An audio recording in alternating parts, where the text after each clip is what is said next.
Whew, all right, what's up everyone? It's Adam. Welcome back to another video.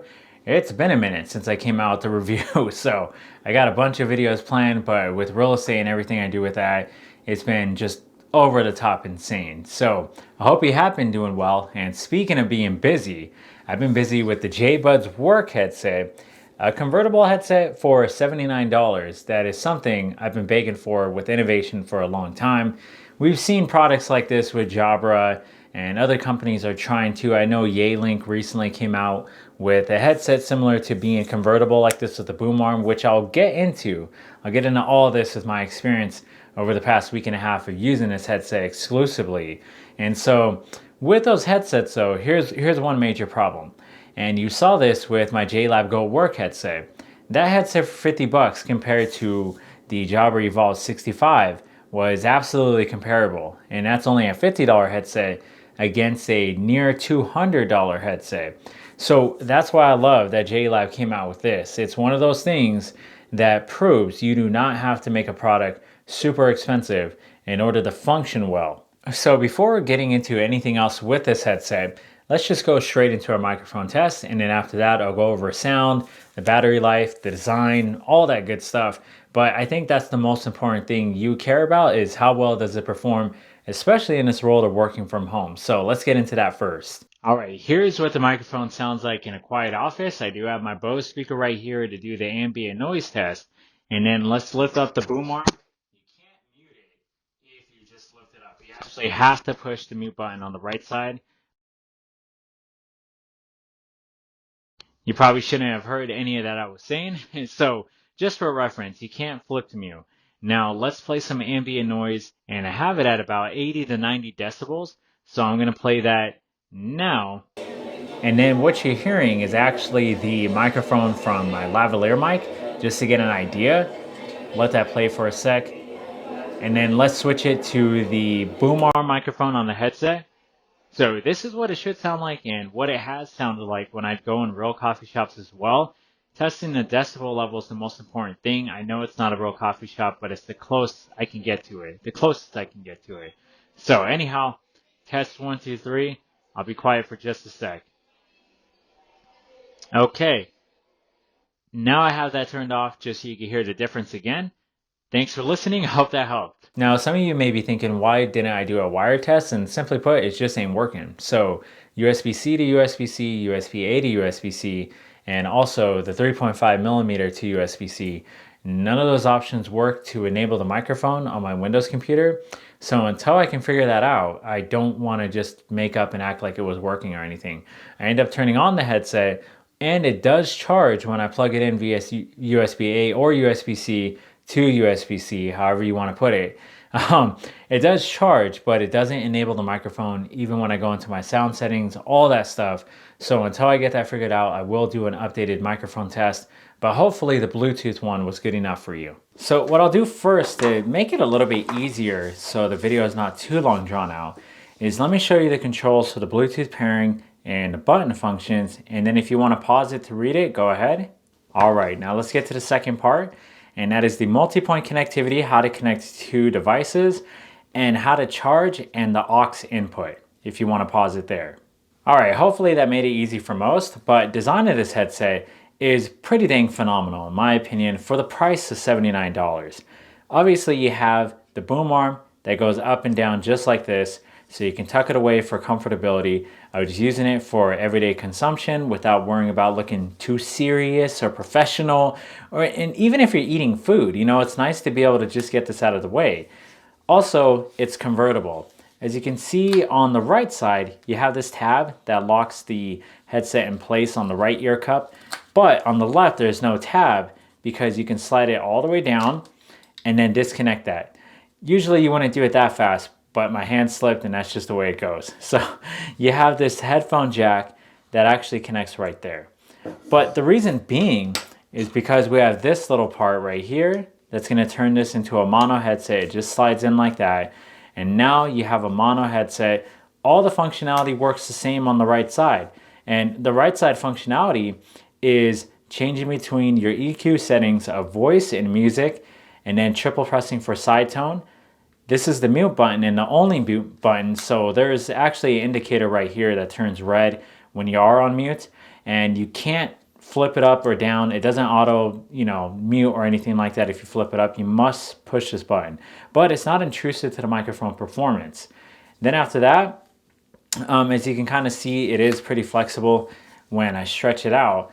But that's all the controls: playing, pausing, skipping, and going previous on the track, turning on and off, USB-C charging. There's no wireless charging or anything. For me personally though, with the design, is I like using it stereo just because of how comfortable it is, which I'll explain later in the review. But let me show you how easy it is to connect it back up. You just plug that in, and then you slide this through, and boom, voila. So for me, the ear cushions with Comfortability make this headset really worthwhile. You can't really like take this off. I don't think these are interchangeable, but you can see the padding is comfortable enough, and I think the ear cushions are big enough for most people's ears. They fit my ears plenty fine. All right, let's go over sound quality of these bad boys. So there's 2 EQ settings. You hold volume up and volume down to switch between them, and it gives you a voice prompt to let you know. But with voice, I feel like it just kind of reduced the pop on people's voices. It didn't sound so artificial out there on a normal phone kind of thing. It just brought out more clarity in that, where I'm like, okay, I think what it did is increase probably the treble, if anything. But I'm not an audiophile. I don't know exactly what they did. It made a little bit of a difference. But what I noticed with music is it's definitely bass and mid heavy. So these are great. I call them motivational headphones or a motivational headset because of that. Where I feel like these will pump you up, they get super loud, and the bass is great for hip hop and things like that. If you're gonna listen to Turn Down for What or something, these got your back. But I tested out listening to Tool, Fear Inoculum, and Anima, those 2 albums exclusively. And just listening with the intro tracks of Stinkfist and Fear Inoculum, I was like, whoa, there's a lot of bass and a lot of mids, but Adam Jones's guitar was on the back end, and Maynard's voice was a little muddy. It was like kind of everything else came forward with the bass and the mids. And so these aren't going to be for audiophiles or anything. They're great for motivating you and for hip hop, but as far as clarity, and if you're somebody looking for Sennheiser or Bose, something more light like that for multiple genres, these aren't it. But I'm not discounting them. It's just these will hype you up, and that's pretty much it. All right, now let's move into comfortability. So with glasses, how do they feel? Well, I was able to wear them easily for 3 to 4 hours without feeling like, okay, I really had to take them off because of them getting sweaty or hot or getting true ear fatigue. And that's why I really appreciate they did over the ear in that design instead of doing on ear. We have way too many business headsets that are on ear. It's actually getting tiresome, literally, with ear fatigue and just design wise. So A plus to them for doing that. And even with working out with them, because you can flip up that boom arm, and when you have it down, another really great innovation design that I like they did that makes perfect sense is having the microphone on the inside instead of the outside or on the end right here. It's like it's pointed towards your mouth, so you don't have to worry about adjusting it. You can't adjust it or anything, but that's okay. They designed it perfectly, in my opinion anyway. So that's how it looks on the side and whatnot. It's nothing intrusive. So what I'll say is when it comes to the mono mode, and there is good passive noise isolation. I noticed I was talking probably a little bit louder as soon as I took off the headset. So that's a definite plus too. But you can see how easy I switched it to mono mode while talking at the same time. And yeah, you might have to adjust it a little bit because it's different. But how does it feel like this? This is one of the most comfortable mono headsets I've worn. It's just so simple. Like, it's very basic. It clamps on your head very well. I would say I wear it a little bit less as far as duration goes compared to other mono headsets because the band's not as flexible or light. But this is a convertible headset. So for me, it still was easily 4+ hours like this. I mean, as long as you don't get tired of it being on one side. But if we're talking innovation for the price and everything, I wish more companies did this. I put it back together pretty quick for this next part, but we're going into multi-point connectivity. And with that, I would say it works better on my phone, particularly my iPhone, than it did the computer. And I'm namely talking phone calls versus like conference calls and things like that. Sure, it worked, but I noticed there was slightly more latency. I didn't notice any latency with my phone at all, including listening to music and content and audiobooks, all that stuff, and definitely phone calls.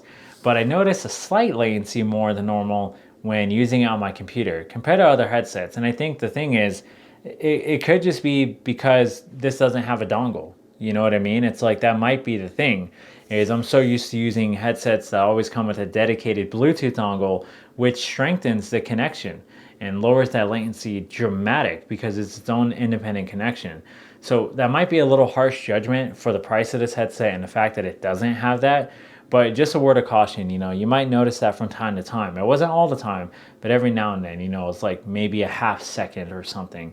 But either way, Bluetooth connectivity was great. Didn't notice anything wrong with watching content or anything like that otherwise. All right, I think that's it for this review. If there is anything I didn't cover, please leave it in the comments. Leave your questions. I'll answer them the best I can. I've been, like I said in the beginning, very, very busy with other things. And I should have said this in the beginning of the video, but thank you, JLab, for providing this for review if you didn't read that in the description. But this is why I reached out to him to review this, is because for $79, multi-point connectivity, convertibility, a great microphone for the price, and music that's probably good for most, and a crazy battery life of 60 plus hours, you can't really complain, think about this. What other $80 headset has this much compatibility and versatility? I can't think of anything. So JLab is one of the best innovative companies for the price I've used products from. And so thanks again. I really appreciate you guys letting me review this. So, and thank you especially for watching this review. I really hope it helped. So stay safe, stay healthy, and I'll see you all on the next one.